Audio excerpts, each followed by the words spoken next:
Hey everybody, it's Carla. Welcome to the Happy Bookmaker, or maybe today I'm the Happy Dollhouse Maker. So I found this cute little dollhouse at the Ark, and I think it was, well, let's see, it was $5.99. Such a bargain. And I had been looking for one to redo for Christmas, for a little Christmas dollhouse. But I think I'm going to take this little dollhouse and make it into a little Halloween haunted house. So, and I only have a few days to do that, and I'm not going to go out and buy a bunch of stuff. So, as you can see, we have some issues. We have one missing roof. Obviously, the whole thing needs to be repainted and redone. Even the roofs that are here need a little bit of work.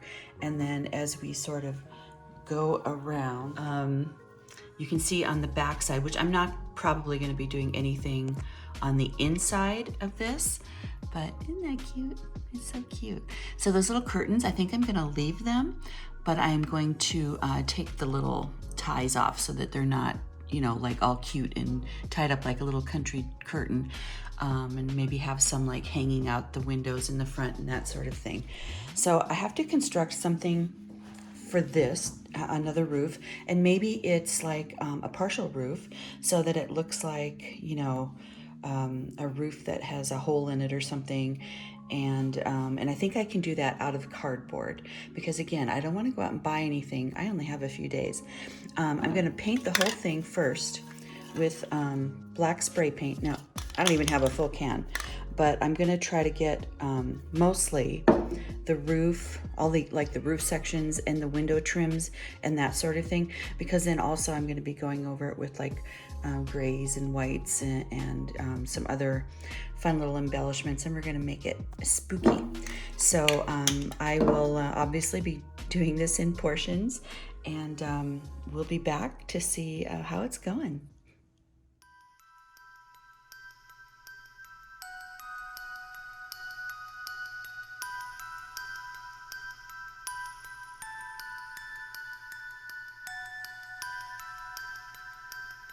Oh my gosh, look how great this looks now that it's painted. I mean, just the black paint alone has made it look like a haunted house already.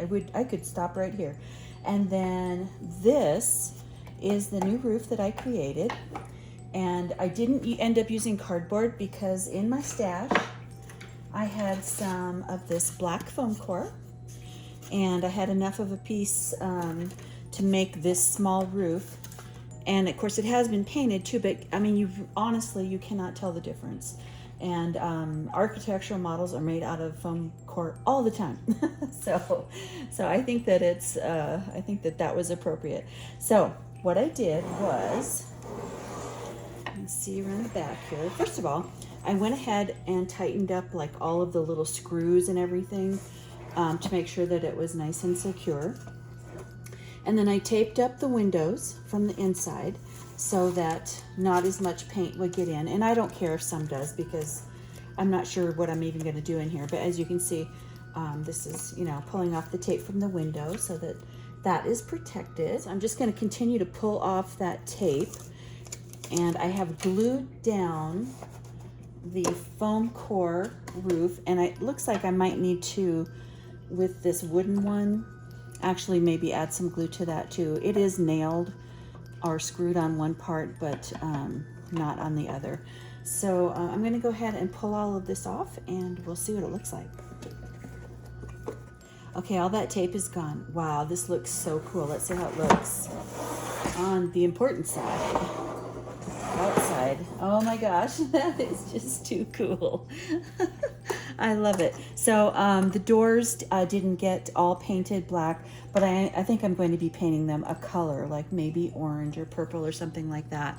And I think I'm going to try to put some kind of cellophane or I don't know, what's it called, acetate paper or something behind here to make it look like, you know, glass windows, and maybe some will be broken out and that sort of thing.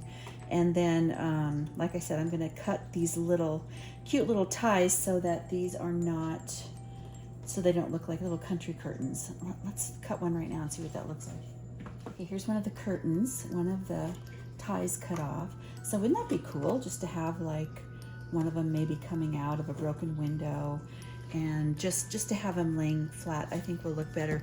So the next step that I'm going to be doing is I'm going to be painting the body of the house, like the siding, and it's going to be either a gray or a grayish white sort of color. I'm going to be painting it with, I'm going to be mixing up like a black and a white to make a gray. And then I'm going to be going over it with some kind of just a straight brush and trying to get those horizontal lines. And I may come in and do a little bit of sanding before that and kind of make this look a little less perfect. So that's going to be the next step. So I went ahead and did a little sanding just with, it's actually a fine grit sandpaper sheet, but you can see the difference that that made and how much that helped. That really looks cool, I think. So the next step is going to be to do some kind of paint, or to make it look like old chipped peeling siding on the body of the house. And I have to figure out what to do with the roof yet, but it's coming along. I really like it. It's kind of spooky already, right? So I've got the first coat of gray on, and over this I want to do some white, not bright white, but more of a white. And look how cool this looks. And as you can see, I have all the necessary ingredients to do this project, but love the way this is turning out. I'm gonna, before I do the white, because I want to let that dry, I'm gonna do something on the roof similar to what a shake would look like, or a shingle, but it's not going to be exactly, because I'm just using a template. But I love the way it's turning out. Okay, so I have the roofs done. The big one is off right now, but I know it's not exactly like shingles or shakes, but it gives the illusion that it is. And I don't have a lot of time left, so I have to do this as quick as I can. So what I wanted to show you real quick was that on probably my last coat, I might do another lighter one too. What I'm trying to do, and I've already kind of done it, is horizontal stripes, if you can see that, to kind of emulate siding. And I haven't decided yet, but I might take like like a paint marker or a black one or something and make lines going across to make it look like siding. Although I don't know if it's necessary. I think it looks pretty cool. Now in some places, I don't know if I'm going to be able to do horizontal everywhere. It's going to be tough in here, but it's going to have that look. So I'll show you when it's done. Okay, I think it's done. Oh my gosh, I love this so much. So I'm trying to remember where I left off. I had the gray coat of paint on the house, and I went over it with more white, and I decided I didn't need to do any lines. I think it's pretty clear that it's supposed to be old paint. And then I did do some embellishments above the door. That's just a stencil. And up above the top, although that one didn't work out quite as well, but it's fine because it looks like it's worn off. And then on the two little windows, as you can see, I went ahead and painted the door red. The step here is meant to be concrete or cement. And then we got somebody ghostly in the window over here. I don't know who that is.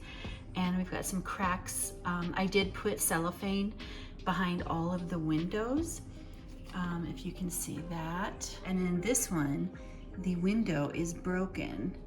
And so we've got a curtain coming on out. And yeah, that's how it's looking. So let me turn around and go to the back.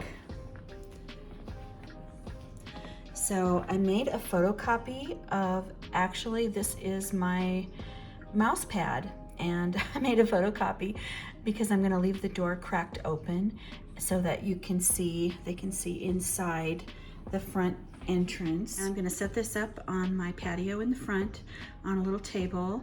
So stay tuned to see the display. I'm gonna be adding pumpkins and spider webs and leaves and all kinds of fun stuff. But I love the way this turned out. So stay tuned.